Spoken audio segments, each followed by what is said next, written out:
Hi, I'm Tyson Franklin, and in today's video, I want to talk to you about goal setting for 2024. And I've come up with a method that I call simplified goal setting.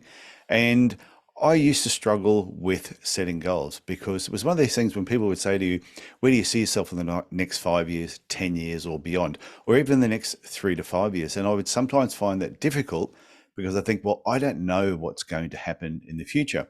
Then I came across this diagram and I've modified it slightly so it works better with my own mind. And I use this diagram in some of my talks. I used it in the 12-week reboot. I used it in the 2-day live reboot when I did it last year. So I think it was worth sharing, especially this time of the year. We were just kicking off the year.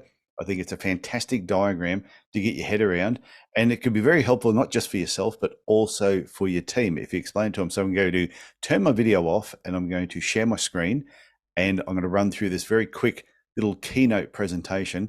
And I think this will all make sense about simplifying goal setting. Okay, so when it comes to simplified goal setting, I think the first thing to remember is, and Zig Ziglar said it best, if you aim at nothing, you will hit it every time. And I know some people will say, well, I don't need to set goals, I just know what I'm doing. And that may be the case, and you may achieve a lot each year, because I know I did that myself without actually setting a specific goal. But once I understood this process, I achieved a lot more, and I achieved it a lot faster. So just remember, if you aim at nothing, you will hit it every single time. And that has never proven me wrong. So I'm going to run through this very easy. So the first thing people might say to you, what are your goals in the next 3 to 5 years? And like I said before, I used to really struggle with that until somebody said to me, just think of those goals as your dumb goals. These are things that you're putting out there, and they're really just giving you some direction. Doesn't necessarily mean that's exactly what you're going to achieve, because I tell you, when you go 3 to 5 years, how do we know what's going to happen? Who would have thought 3 years ago, 3.5 years ago, that COVID would have came about? And I tell you, that would have changed everybody's goals. But the idea was you still would have had something out there just to give you a path to follow. The next ones are your 12-month or 1 year goal. Now, the best thing about these ones, most people can sort of see towards the end of the year, and we call these your stretch goals. Now, there might be certain things that you want to achieve this year that you know if you do the work, you can probably achieve them. But what you should try and do is figure out what you want and then just push yourself that little bit further. So whatever the goal is, just push it a little bit outside of your reach. And that's why they call it a stretch goal, because you have to work that little bit harder. The next one, this is where it starts getting a lot easier, your quarterly goals.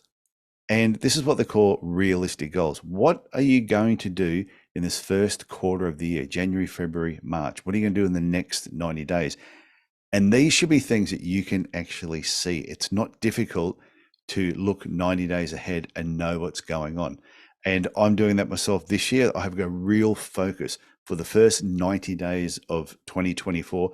I know exactly what it is I want to achieve. I've pushed everything else aside, and I'm really giving it the focus for this particular year. Now, before you can ever achieve your realistic goals, it all comes down to your weekly actions. What are you doing each day and each week that just takes you that one step closer to your realistic quarterly goal? And this is where things can sometimes get confused, where we think, or we say to ourselves, this is what we want, but then you get to the end of the week and you realize, oh, I got so bogged down with all this other stuff, you didn't actually achieve anything for the week. And it sort of gets disheartening, especially week after week, if that keeps happening. So the plan is every day, have it written down somewhere to remind yourself of what actions are you taking today, what actions you're taking this week. And those actions have got to take just that little bit closer to your realistic quarterly goal. So if you look at your whole day, and it might be full of patience, that's great, but there's got to be a little bit of time allowed in there to do something, just one little step to take you towards whatever that next goal is going to be. And like I said, since I've been doing it this way, knowing that my dumb goals 3 to 5 years are just giving me a path to follow. My 1 year goals, yes, this is what I want, but I'm going to stretch a little bit harder to get it. But it doesn't really matter until I have my realistic quarterly goals and I make sure I'm doing my daily and weekly actions. And this is what I call the domino effect. That unless you do your weekly actions, you're never going to achieve your quarterly goals. And if you do not achieve your quarterly goals, there is no way you'll reach your yearly goal. And whatever that path is 3 to 5 years down the track, it's going to get further and further away until it all leads back to doing those weekly actions.